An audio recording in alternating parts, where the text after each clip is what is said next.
Vous êtes-vous déjà demandé si la Terre, ce paradis que nous appelons foyer, n'avait pas une date de péremption? Cela peut sembler dramatique, mais pour ceux qui étudient le Soleil, ce n'est qu'un fait. Dans quelques milliards d'années, notre étoile engloutira tout ce que nous connaissons. Ce qui ressemble à de la science-fiction est, en réalité, une question d'horlogerie cosmique. Et si vous ne prenez pas les devants, vous serez laissé pour compte. La grande surprise? La NASA vient de révéler qu'il existe des planètes là-bas qui pourraient être encore plus habitables que la Terre elle-même. Nous avons passé nos vies à croire que nous vivions sur le seul point bleu possible. Mais des télescopes comme Kepler et James Webb sont en train de détruire cette idée. Des exoplanètes comme Proxima Centauri b, Kepler 186f ou TRAPPIST-1 défient tout ce que nous pensions savoir sur les zones habitables, la stabilité stellaire et les conditions climatiques idéales. C'est fou, mais avec chaque bribe d'information, il devient plus clair que notre planète n'est pas si irremplaçable après tout.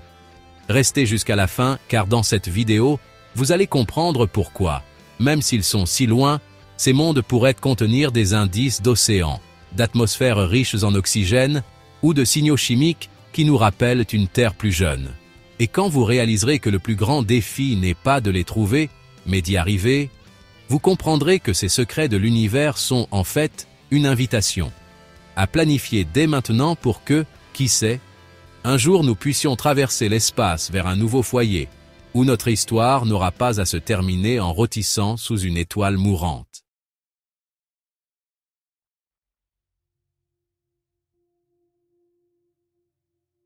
Pour beaucoup de gens, penser que la Terre atteindra un point où nous ne pourrons plus y vivre ressemble à un film de science-fiction lointain.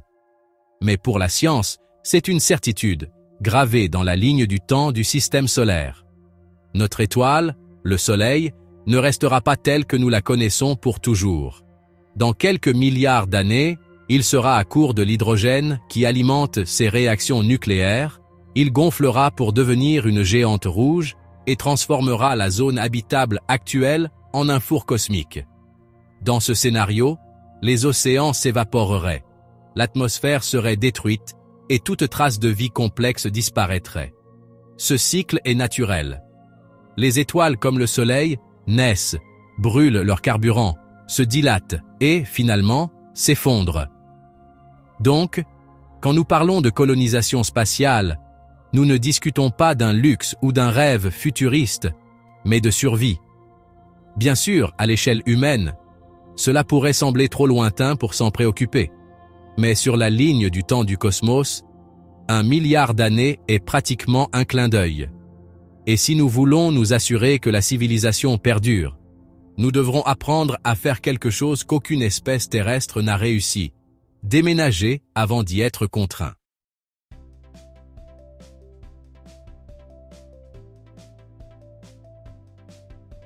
C'est là qu'intervient l'une des grandes curiosités de l'univers. Nous ne sommes pas piégés sur cette planète. Notre technologie d'observation, qui s'améliore sans cesse, a déjà trouvé des centaines de nouvelles terres potentielles éparpillées dans toute la Voie lactée. Chacune d'elles est une pièce d'un puzzle qui mêle l'astrophysique, la biologie et l'ingénierie spatiale. L'idée de trouver une planète avec de meilleures conditions que celles que nous aurons ici à l'avenir n'est pas seulement de la science-fiction. C'est la prochaine étape logique si nous voulons que notre histoire continue. Observer le chemin du Soleil nous aide à comprendre pourquoi les scientifiques étudient tout, des zones habitables aux atmosphères étranges. Quand nous voyons comment l'étoile va changer, nous savons que, lorsqu'elle deviendra une géante rouge, elle engloutira Mercure, Vénus et, probablement, aussi la Terre. Même avant cela, de petits changements dans le rayonnement solaire pourraient déjà rendre la planète difficile à vivre. De petits changements dans la température moyenne peuvent ruiner la production alimentaire, provoquer l'effondrement des écosystèmes et forcer des migrations mondiales qui, à l'heure actuelle, semblent tout droit sorties d'un film. Ainsi, la recherche d'exoplanètes habitables n'est pas seulement une aventure scientifique, c'est l'un des plus grands paris de notre espèce. À chaque nouvelle découverte, nous nous rapprochons de la connaissance des mondes qui pourraient nous accueillir lorsque la Terre ne sera plus une option. Et pour ouvrir cette porte, il est essentiel de comprendre l'essentiel, ce que sont ces exoplanètes, où elles se trouvent, et pourquoi elles alimentent l'une des curiosités les plus fascinantes de l'univers moderne.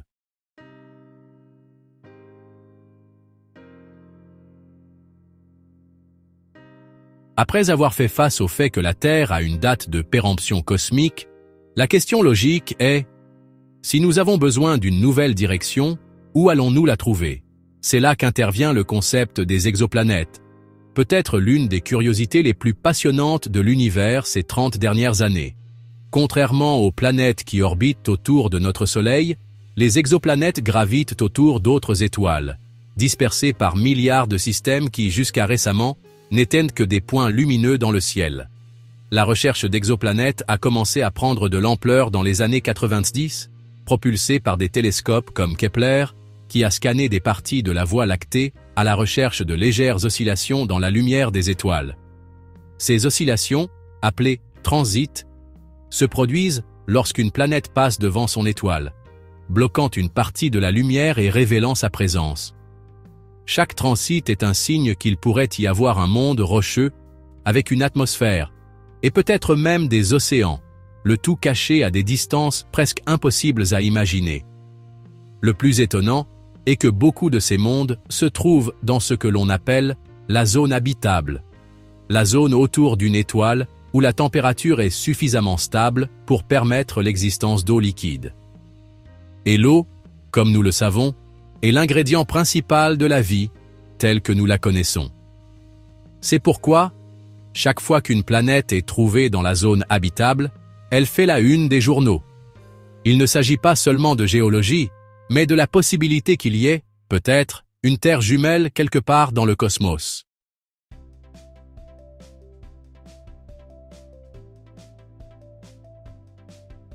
À chaque nouveau candidat qu'ils trouvent, les scientifiques améliorent leur méthode. Ils observent les modèles de lumière à la recherche de changements chimiques qui pourraient indiquer la présence d'atmosphères protectrices, ou même de méthane et d'oxygène, ou d'autres signes de vie. C'est un travail qui demande de la patience, mêlant des mathématiques exactes à des ordinateurs intelligents, et des outils capables de détecter de petits changements de luminosité. Chaque fois qu'ils confirment une information, de nouvelles idées émergent sur la formation des planètes, leur climat, et même les types de vie qui pourraient y exister.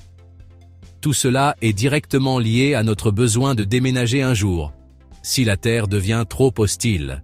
La liste des exoplanètes est en fait notre menu de futurs foyers possibles. Mais il ne s'agit pas seulement de trouver un rocher à la bonne distance.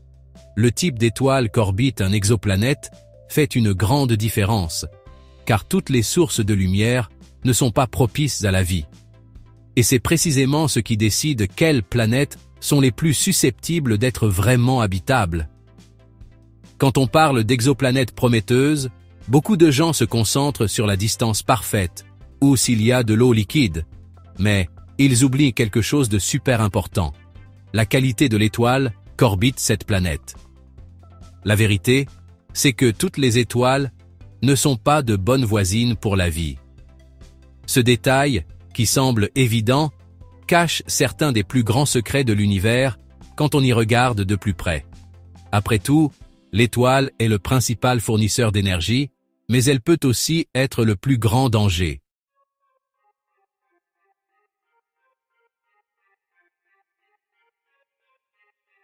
Par exemple, les étoiles très actives, comme les naines rouges, peuvent émettre d'énormes éruptions et des radiations ultraviolettes intenses, et des tempêtes magnétiques capables d'anéantir la vie sur une planète entière. Même une planète rocheuse parfaite, avec des océans et une atmosphère primitive, peut se transformer en désert toxique si son étoile décide de libérer régulièrement des radiations mortelles. D'un autre côté, les étoiles supermassives et chaudes se consument trop vite. Elles ne donnent pas à la vie le temps suffisant pour se développer et évoluer. la meilleure étoile est celle qui reste stable pendant des milliards d'années.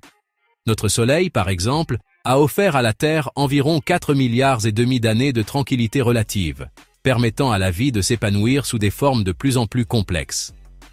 Mais il existe des étoiles encore meilleures. KOI 57, 15.01, par exemple, orbite autour d'une naine orange tranquille qui peut rester stable pendant 70 milliards d'années. C'est plus qu'assez de temps pour que des écosystèmes entiers émergent, se développent et s'adaptent. Ce petit détail change totalement ce que nous recherchons lorsque nous cherchons des planètes où la vie pourrait exister.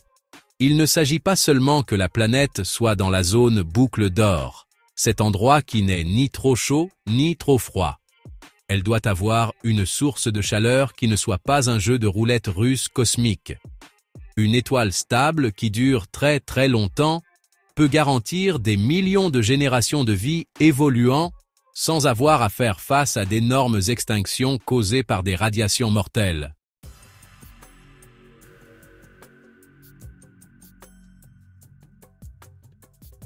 C'est pourquoi, lorsqu'un télescope découvre une planète potentielle, les astronomes examinent également l'étoile qu'elle orbite. Est-elle calme? A-t-elle beaucoup d'éruptions solaires? Combien de temps est-elle censée vivre? Chacune de ces questions nous aide à affiner notre recherche de nouvelles demeures. Et si l'étoile est la bonne, une autre chose doit également être en équilibre: l'âge de la planète elle-même. Car être trop jeune ou trop vieille peut ruiner tout espoir de vie. Et c'est ce qui suit. Après avoir choisi une étoile calme, il y a un autre détail que beaucoup de gens négligent. La planète elle-même doit avoir le bon âge pour abriter la vie. Cela peut paraître anodin, mais c'est l'une des parties les plus importantes de cet équilibre cosmique. Une planète trop jeune est généralement une marmite de roches en fusion, avec des volcans extrêmes, des éruptions constantes et une atmosphère chaotique. Dans ces conditions, toute tentative de vie complexe serait anéantie avant même de pouvoir commencer. D'un autre côté, une planète trop vieille pourrait avoir une étoile mourante, un champ magnétique faible, ou même avoir perdu son atmosphère pour toujours. C'est pourquoi, lorsque les astronomes désignent des planètes comme KOI 5715.01, l'une des plus étudiées à ce jour, ils ne se contentent pas de regarder la zone habitable et l'étoile qu'elle orbite.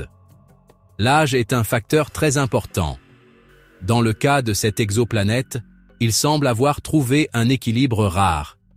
Il n'est pas trop jeune pour être instable, et pas trop vieux pour être un rocher mort flottant dans un système solaire moribond. C'est comme trouver une planète d'âge moyen au sommet de sa stabilité.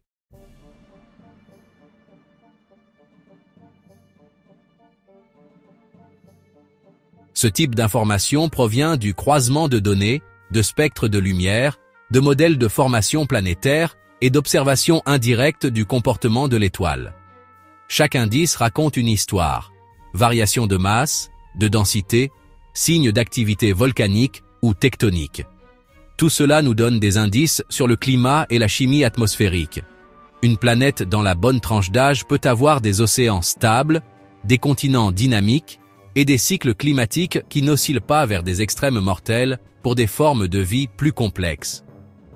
Ces détails subtils montrent à quel point la recherche d'un nouveau foyer exige une patience quasi archéologique.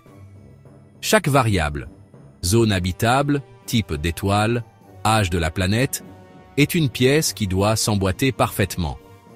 C'est pourquoi la liste des candidats prometteurs reste courte, mais fascinante. Et avec chaque confirmation, apparaît une autre des grandes curiosités de l'univers. Combien de mondes sont actuellement à l'âge idéal pour que la vie s'épanouisse? Mais même avec l'âge parfait, il manque un détail qui sépare souvent les planètes intéressantes des planètes véritablement habitables: la température de surface. Sans la bonne plage de chaleur, il n'y a pas d'eau liquide.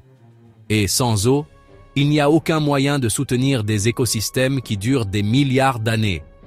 C'est exactement ce qui définit le prochain point de ce voyage de migration cosmique.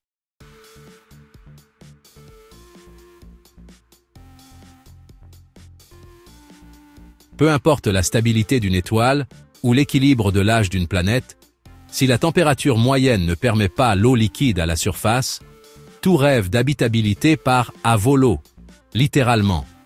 C'est pourquoi la température est considérée comme essentielle. L'eau liquide est le grand solvant universel, la base des réactions chimiques qui maintiennent la vie telle que nous la connaissons. Sans elle, pas d'écosystème, pas de cycle naturel, ni de croissance biologique constante. Un bon exemple est KOI 5715.01 lui-même.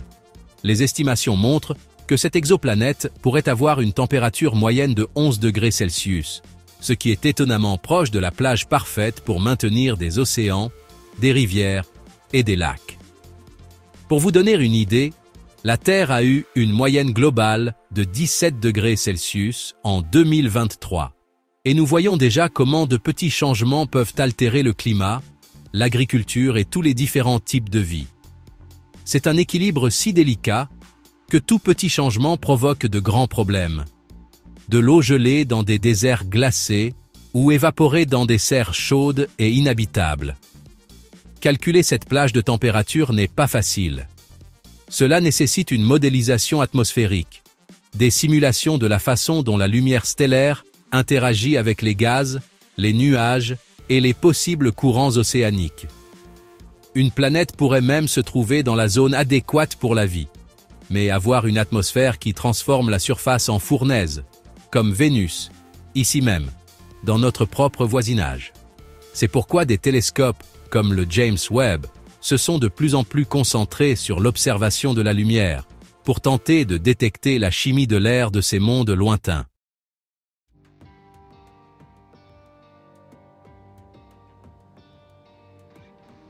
Pour ceux qui observent de l'extérieur, cela nous montre un autre des grands mystères de l'univers et comment fonctionnent les planètes. La vie n'a pas besoin de conditions extravagantes, juste d'une stabilité régulière, presque ennuyeuse. Ce n'est pas la chaleur extrême ni le froid extrême, mais ce point exact où l'eau continue de couler, de mélanger les choses, de former des lacs, des mers et, qui sait, peut-être même une vie complexe. C'est cette chaleur cosmique qui transforme une roche flottante en un berceau potentiel pour toutes sortes de vies. Mais même avec la température parfaite, l'âge correct et une étoile tranquille, un problème subsiste, y arriver. Parce que le plus grand obstacle à l'établissement dans l'un de ces lieux de rêve n'est pas la planète elle-même, mais la distance folle qui nous en sépare. Le goulot d'étranglement que personne ne sait comment résoudre actuellement. Jusqu'à présent, nous avons vu comment une étoile stable, un âge équilibré et la bonne température peuvent transformer une planète en un foyer potentiel. Mais tout cela se heurte à une dure vérité, aussi dure que le vide de l'espace lui-même, la distance. L'immensité de l'espace est l'un des plus grands mystères de l'univers, non pas parce que nous ne comprenons pas sa taille, mais parce que nous n'avons pas encore la technologie pour raccourcir ces distances de manière concrète. Quand nous regardons des exoplanètes comme KOI 5715.01, qui est à environ 3000 années-lumière de distance, les mathématiques sont brutales. Avec les moteurs actuels, un vaisseau habité mettrait plus de 100 000 ans pour y arriver.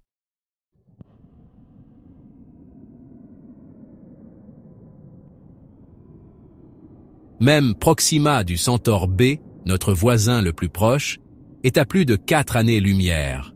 Cela peut ne pas sembler beaucoup en termes spatiaux, mais dans la vie réelle, cela signifie voyager plus loin que toute civilisation humaine n'ait jamais osé imaginer. Une chose qui rend la situation encore plus difficile est que plus un objet est éloigné, plus il est compliqué d'envoyer des missions ou d'obtenir des informations en temps réel. Le simple fait d'envoyer un message aller-retour avec Proxima du Centaure B prendrait au moins 8 ans. 4 ans pour l'aller et 4 ans pour le retour.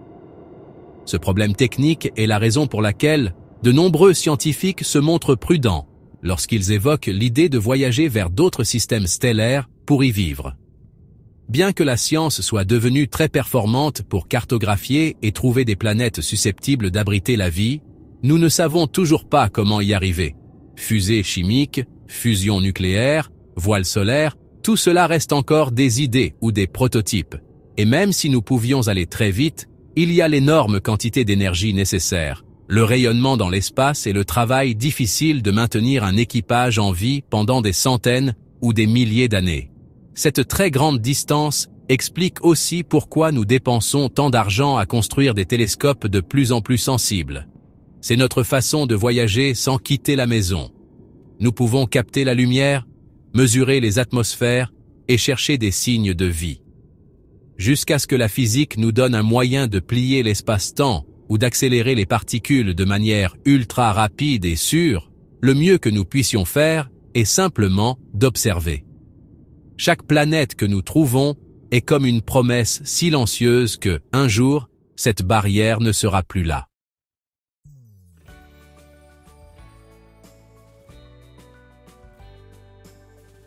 Et même si cela peut sembler décourageant, cette distance n'enlève rien à l'importance de ces études.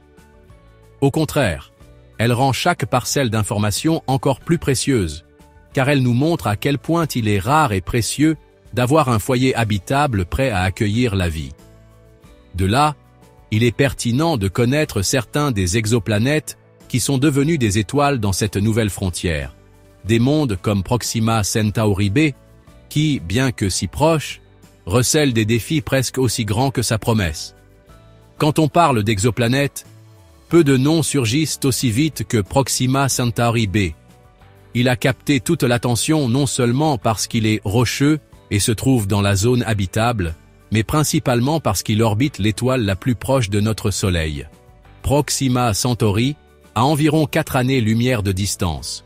Cela en fait presque notre voisin cosmique. Un rappel vivant que l'univers n'est pas seulement fait de points lointains. Pourtant, même cette arrière-cour stellaire recèle des complications qui transforment un rêve de colonisation en une course d'obstacles. Proxima Centauri b a probablement une masse légèrement supérieure à celle de la Terre, ce qui signifie une gravité similaire, ce qui est bon pour maintenir une atmosphère dense, clé pour protéger la surface du rayonnement. Et être dans la zone habitable rend plus probable la présence d'eau liquide, du moins en théorie. Mais l'étoile haute, une naine rouge, n'est pas exactement le petit soleil amical que nous aimerions avoir près de nous. Proxima Centauri est connu pour ses violentes éruptions solaires, qui peuvent frapper la planète avec un rayonnement ionisant en permanence.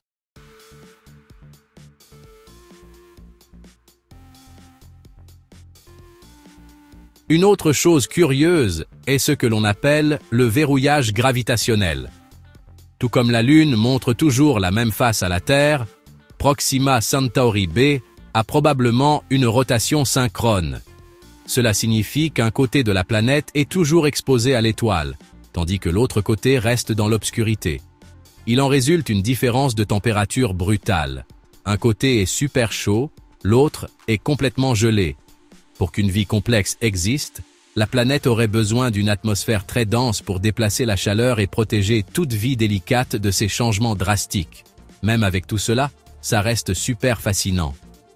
Étant donné sa proximité en termes spatiaux, Proxima Centauri b est devenue une priorité majeure pour les études qui recherchent des signes d'oxygène, de méthane ou d'autres gaz qui pourraient indiquer la présence de vie. Les futures missions, peut-être avec des voiles solaires ultra rapides, pourraient un jour envoyer des sondes pour obtenir des données de près. D'ici là, cela reste l'un des meilleurs exemples de la façon dont, même dans notre propre cours cosmique, les défis restent énormes. Ce mélange de proximité et de risques extrêmes fait de Proxima Centauri b une véritable école pour comprendre le délicat équilibre qui rend un monde véritablement habitable.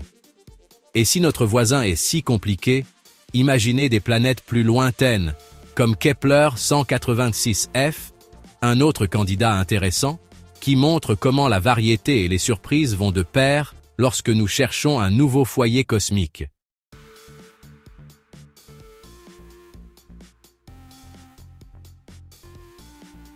Après avoir jeté un œil à notre voisin de mauvaise humeur, Proxima Centauri b, il est logique de revoir un cas qui, à première vue, semble plus équilibré. Kepler 186f. Cette exoplanète est l'exemple parfait de la façon dont chaque nouvelle découverte apporte de nouveaux mystères de l'univers. Situé à 579 années-lumière de distance, il se distingue parce qu'il est presque de la même taille que la Terre. Seulement environ 2000 km de plus en diamètre, ce qui signifie que la gravité là-bas est probablement similaire à la nôtre, et c'est essentiel pour maintenir une atmosphère stable. Une chose géniale est son inclinaison orbitale, ce qui signifie qu'il pourrait avoir des saisons, quelque chose qui aide avec des modèles climatiques plus complexes. Contrairement à Proxima Centauri b, Kepler 186f orbite une naine rouge moins active, ce qui signifie moins de chances de radiation nocive. Mais la planète pourrait encore être bloquée par les marées, créant de grandes différences de température entre le côté éclairé et le côté sombre. Même ainsi, une atmosphère épaisse pourrait adoucir cette différence. On pense que la température moyenne est basse, environ 0 degrés Celsius, mais elle reste dans la plage de l'eau liquide à certains endroits, surtout s'il y a une activité volcanique ou des courants océaniques souterrains. Pour les astronomes, cela signifie une combinaison rare, une planète rocheuse, de la bonne taille, une orbite stable et un climat qui, même s'il est froid, n'est pas complètement hors jeu pour la vie. C'est un équilibre délicat, mais c'est possible.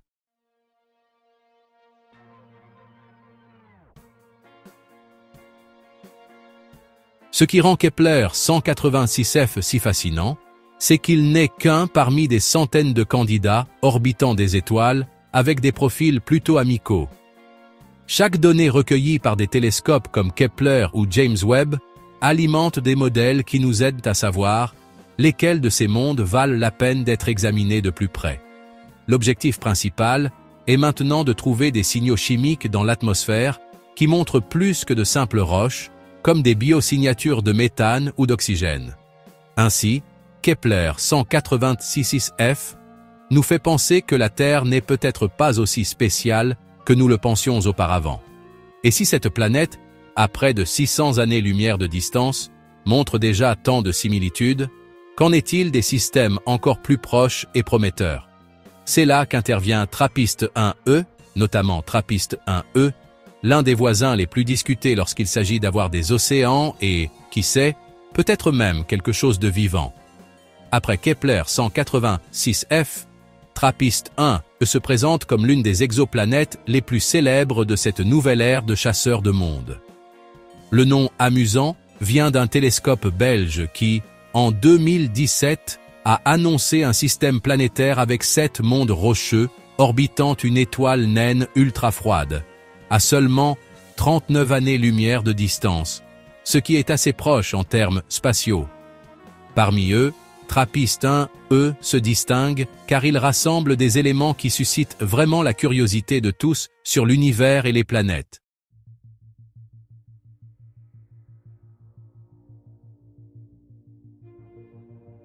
Tout d'abord, il se trouve en plein dans la zone habitable de son étoile. Il n'est ni trop grand, ni trop petit.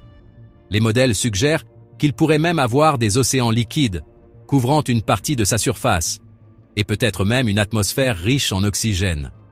Pour ceux qui étudient les biosignatures, cette idée est comme un phare. Une telle atmosphère pourrait protéger la surface du rayonnement stellaire et maintenir un climat assez stable. Mais, comme pour d'autres candidats, il y a un petit hic qui gâche tout, l'accouplement de marées. Tout comme Proxima Centauri b, TRAPPIST-1e montre probablement toujours la même face à son étoile. Cela provoque des changements brusques de température qui nécessitent une atmosphère suffisamment dense pour déplacer la chaleur du côté éclairé vers le côté obscur. Sans cela, vous auriez un hémisphère avec des océans en ébullition et un autre gelé comme une nuit sans fin. Jusqu'à présent, des télescopes comme le James Webb et le Hubble ont tenté de confirmer si cette couche protectrice est présente. Un défi technique énorme, mais super important pour savoir si la vie peut vraiment s'y développer. Une autre chose qui rend TRAPPIST-1e si intéressant est son système. Il fait partie d'une famille de 7 planètes, dont plusieurs se trouvent dans ou près de la zone habitable. Cela offre aux astronomes un laboratoire naturel pour comparer comment de petits changements dans l'orbite et la distance de l'étoile peuvent affecter le climat, la géologie et l'atmosphère. C'est presque comme un modèle cosmique qui montre à quoi aurait ressemblé la Terre dans des conditions légèrement différentes.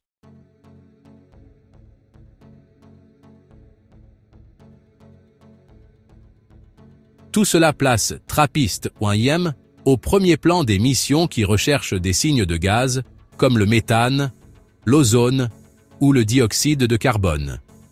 Des indices qu'il se passe des choses biologiques à l'échelle planétaire. Même si nous n'avons pas encore de réponse claire, chaque spectre de lumière que nous obtenons de ce système nous fait croire encore plus que la Terre n'est pas un miracle fou. C'est probablement juste l'une des nombreuses demeures possibles éparpillées dans le cosmos.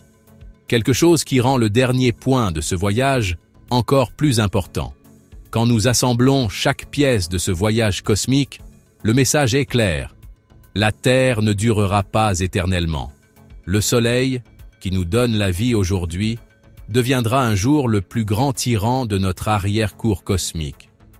Regarder les exoplanètes, c'est en fait apprendre à déchiffrer les secrets de l'univers pour nous assurer que notre histoire ne se termine pas lorsque les océans bouilliront ou que l'air disparaîtra. Et si Proxima Centauri b, Kepler 186f et TRAPPIST-1M nous apprennent quelque chose, c'est que nous ne sommes pas seuls dans une mer de choses impossibles. Chaque candidat a ses bons et ses mauvais côtés. Des étoiles qui brûlent tranquillement pendant des milliards d'années ou qui lancent des éruptions mortelles. Des planètes trop jeunes pour avoir un climat stable ou trop vieilles pour maintenir les océans en vie. Il y a des mondes avec des océans qui peuvent bouillir d'un côté et geler de l'autre. Pourtant, ce qui n'était que des suppositions est maintenant consigné dans des données, des graphiques et des spectres de lumière observés par des télescopes comme le James Webb. À chaque nouvelle mission, nous en apprenons un peu plus sur la façon dont la vie peut se développer ou être éliminée par de petits détails à l'échelle cosmique.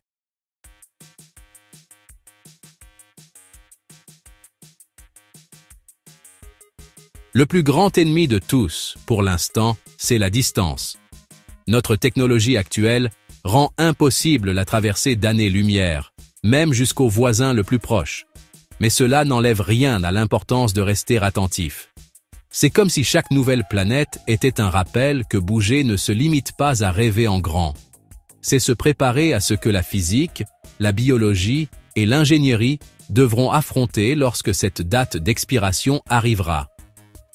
Il ne s'agit pas de savoir si nous devrons partir, mais quand. En attendant, la chasse aux biosignatures, l'étude des atmosphères et la simulation de modèles d'habitabilité sont les seuls moyens de gagner du temps. Et c'est là que réside la beauté de cette quête. Découvrir que la Terre pourrait ne pas être unique ne rend pas ce que nous avons ici moins spécial. Bien au contraire. Cela rend chaque jour encore plus précieux, où nous pouvons vivre sous une étoile qui n'a pas encore explosé, sur une planète qui conserve encore ses océans et nous donne l'occasion de planifier le prochain grand saut. Donc, s'il y a une leçon plus grande, c'est celle-ci. Les secrets de l'univers ne sont pas seulement dans ces galaxies lointaines, mais aussi dans les pas que nous décidons de faire quand nous savons qu'un jour, nous devrons quitter notre foyer. Et pour chaque monde qui apparaît dans les télescopes, il y a aussi une certitude. Nous commençons à peine à apprendre ce que signifie vivre dans le cosmos.